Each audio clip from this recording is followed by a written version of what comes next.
Welcome back to Frosty's Flows. Frosty here. I'm trading my Frosty's Investment Club portfolio with two goals in mind. I want to earn more money to have fun with in retirement, and I want to share my trades, knowledge, and experience with you so you can have some fun and maybe make some money too. This should not be considered investment advice. This info is for your entertainment and education only. Please do your homework before making any trades. But hey, this is not BS. This is the real thing. Let's find out what's happening with my real money. Frosty's Flow for June 23rd, Thursday morning here. The market turned in a small loss yesterday. It was doing okay, and then it turned really down bad in the last half hour of trading. So we'll see what happens today. Not sure how that's going to carry over. The Frosty Investment Club portfolio lost. It was down $288 for the day yesterday. Not too bad considering what we have at play here. I did add a buy right position on the Materials Sector XLBs yesterday based on the algorithm and the fact that XLBs have really been beaten down a lot lately, so I'm hoping for a bounce out of those.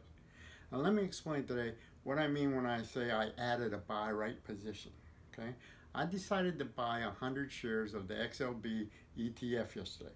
It was trading around 75 bucks a share. I also knew that I had a $77 price target on those shares from the algorithm.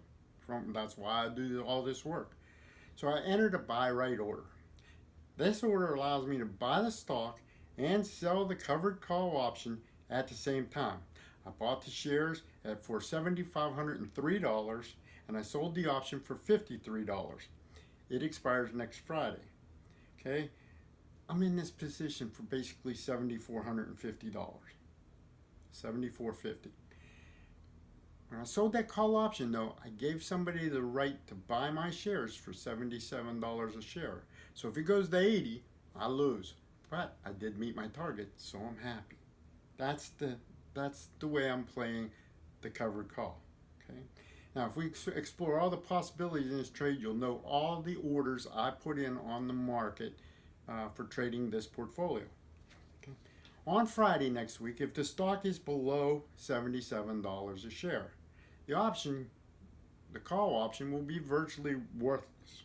Okay, now if I can let it expire, I keep my shares and I keep the $53 I got for selling it yesterday.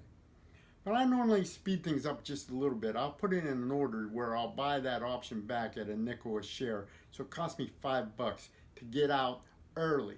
The advantage of getting out early is I don't have to wait till next Tuesday for that money to settle. It'll settle like Thursday or Friday whenever I do it. If I do this, if this happens, I call it getting nickeled. So when you hear me say I got nickeled on the XLBs, then I bought them back for a nickel. Okay, and then that would be a $48 profit instead of 53, 48 in 10 days. Not bad. Okay. The other trade is to roll the option, or when you roll an option, you put in an order that buys back that option that you wrote, that call, and it sells another one for a week or 2 weeks out. So it just gets you more duration. You keep the $53 minus whatever it costs you to buy it back, plus you keep what you get for selling the next option, and you keep the shares. It's a win-win-win. Okay. If the stock is selling for more than $77 last week, you have two options. The bad one is you can buy to cover that call and get out of it and keep your shares.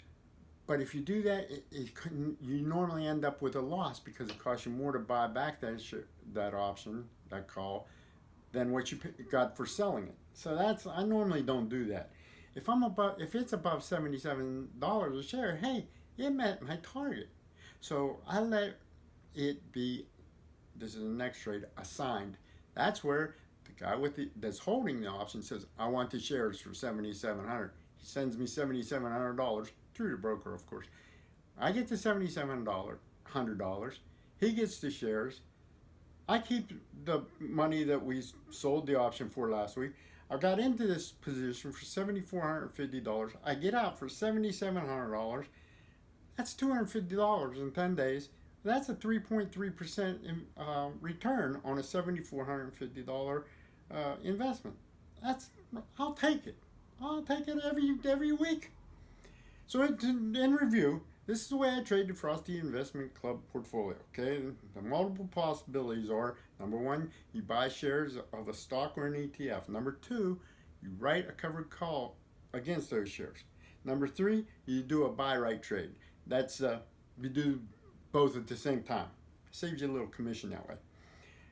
After you own them, you can buy back the covered call. It's called buy to cover, or you can let the call expire. If the call expires, you keep the money and keep the shares. You can roll the call, extend the duration on it, or you can let it be assigned. That's where you get the full target price that you were looking for. Finally, if the call expires or you buy it back, you can then sell the shares if you want to. Now that's 8 possible trade scenarios in one position. That's not bad, okay? The mechanics are pretty simple, really, but executing those mechanics, that's where the art come in, and I'm pretty good at this, okay? So stay tuned as I share these strategies with you as we trade the Frosty Investment Club portfolio, okay? Out there, because there's no bad days left in my life. There's good days and there's great days. Let's go out and make it a great day. Frosty, out.